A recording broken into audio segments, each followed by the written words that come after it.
Today I'm out in the paddock. I've got my car and I'll show you the difference between running 12 and 24 volt through your 12 volt winch motor. This all came about after I received a lot of messages about one of the comments I made in a video the other week from when we went driving. 12 volt is no good.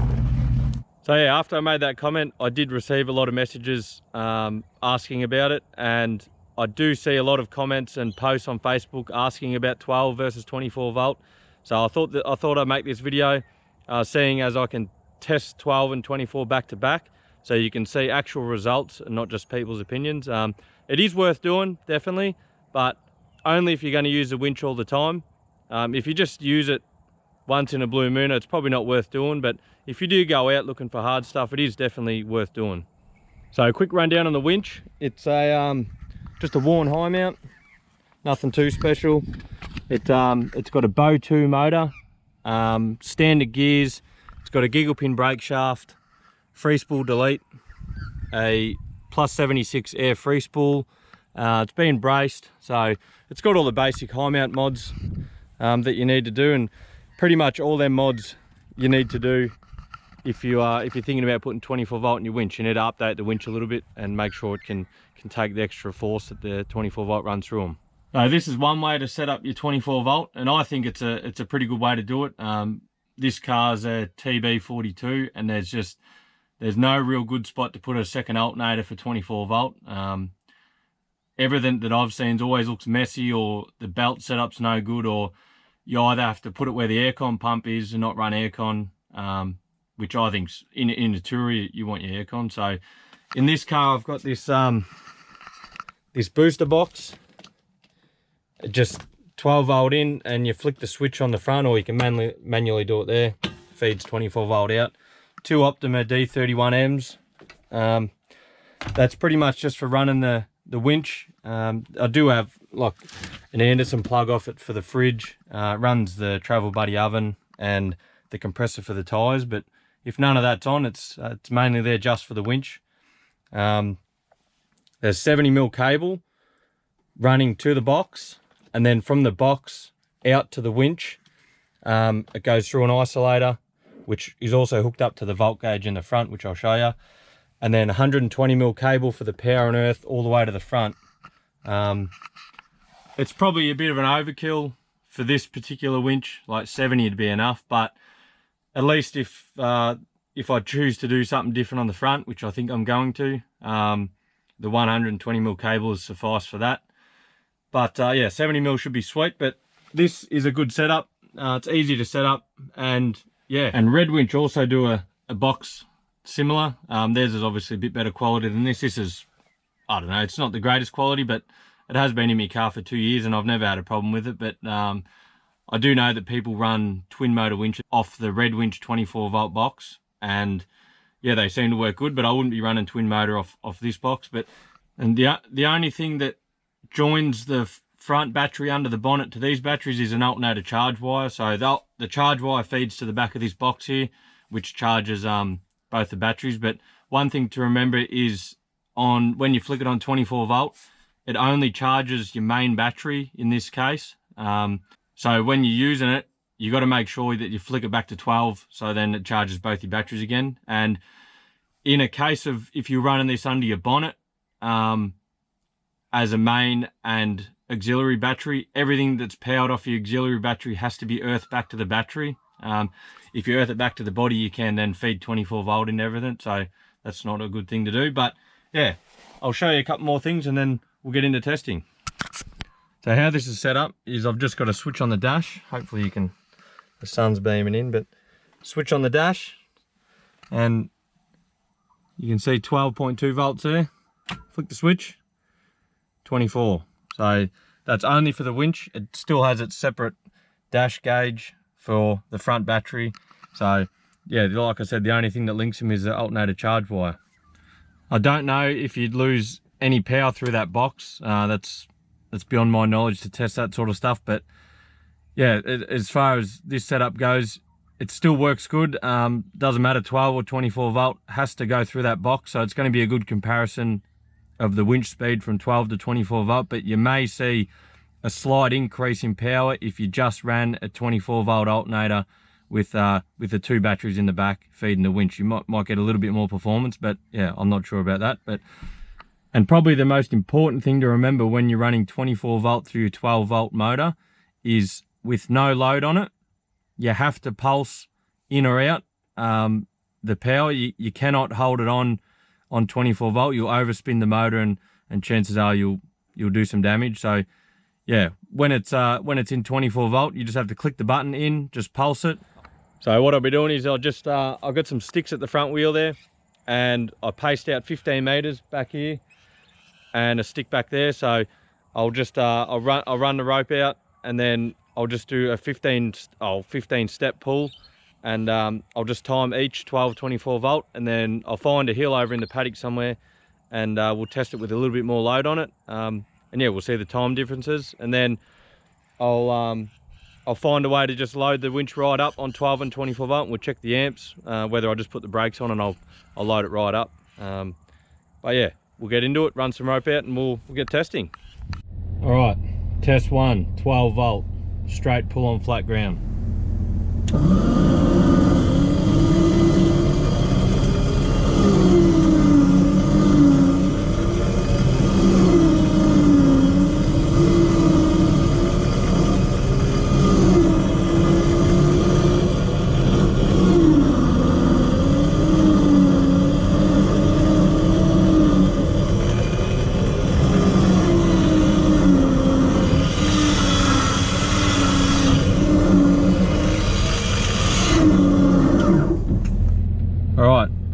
That's pretty slow, about 31 or 32 seconds. So I'll flick the free spool back up and we'll do it in 24.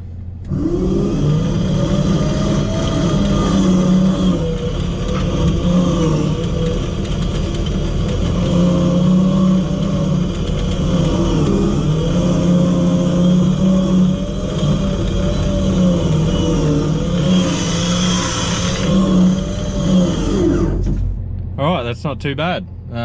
20 seconds, so 12 seconds quicker. I don't know if you would have heard in the video, I was pulsing the in button because it does come on flat ground, it comes unloaded, and you can hear the motor rev right up. So you do, yeah, I was still pulsing the in button every now and then, but yeah, it's a fair bit of an increase. 12 seconds is a lot. So we'll go find a bit of a hill, and yeah, we'll do a test up a hill. Come on.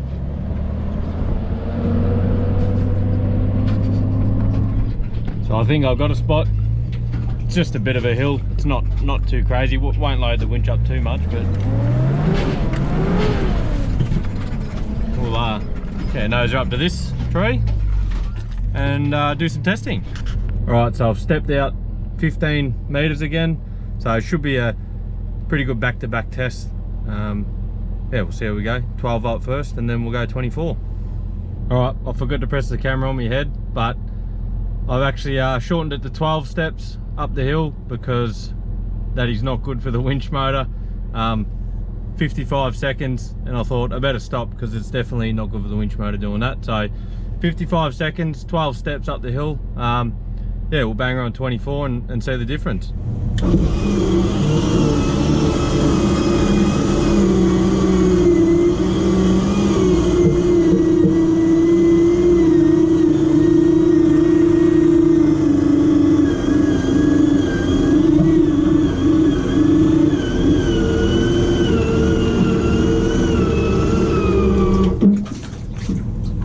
Well, that was enough to even surprise me. You heard the winch motor bogging down a fair bit. 12 volt definitely did not sound healthy doing that. That's a huge difference actually. We got 21.5 seconds or whatever, 22 seconds. So really not even that much slower than flat ground. Like that was 3 seconds slower on flat ground, and yeah, the 12 volt was 25 seconds slower or thereabouts. So that is a huge difference. That was actually very surprising. And yeah, all in all, the winch mode actually just sounds a lot more healthier on 24 volt. Like, it just sounds like it's got more life in it. It pulls a lot harder, and that yeah, that's a very surprising result actually. All right, well, I've managed to get me hands on a amp clamp, so I'm just interested to see the amp difference between 12 and 24 volt, because I think it's something like double the volts, half the amps, roughly thereabouts. So I'll I'll bang this on the power supply at the winch solenoid, and then I'll load the winch up to what I deem's pretty well safe on 12, and then do the same on 24. And then because I'm by myself, I'll have to look at the footage, and then yeah, we'll see if there's roughly any amp differences.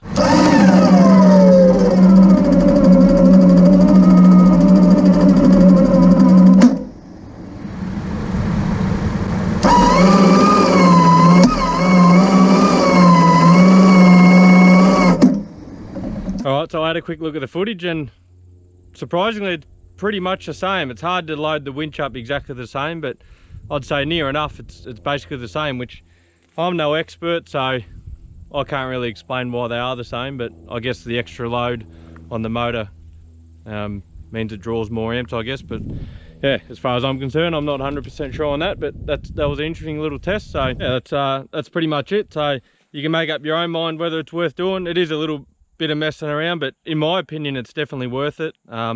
You're seeing the results for yourself, and out there in the real world on the tracks, you definitely see a massive improvement. One thing to remember is the solenoid is still switched by 12 volt.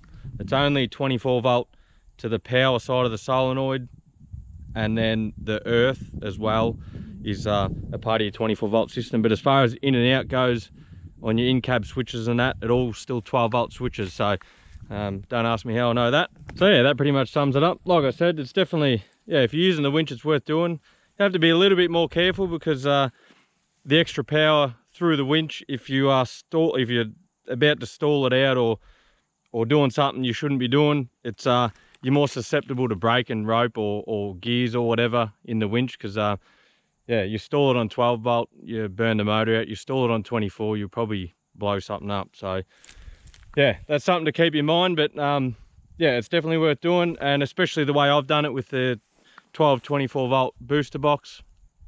Might cost you $600 to do it, but you don't have to worry about mounting an alternator. I've still got only one alternator, 120 amp, 3 batteries, and yeah, it's a good setup, and I think I'll continue to use it. The only thing I'll probably do is eventually update to a Red Winch supercharged box, so then if I end up with something a bit more fancy on the front of the car, it can take it. But other than that, I think it'll be staying the way it is for a little while. And yeah, if you've watched the whole video, don't forget to share it around, or like and comment, or do whatever. I've got a couple other videos up, a few driving videos, but yeah, if you like what you see, don't forget to subscribe or whatever. And yeah, hopefully you see a few more videos like this in the future, and yeah, a bit more driving and things like that. But yeah, other than that, see you on the next one.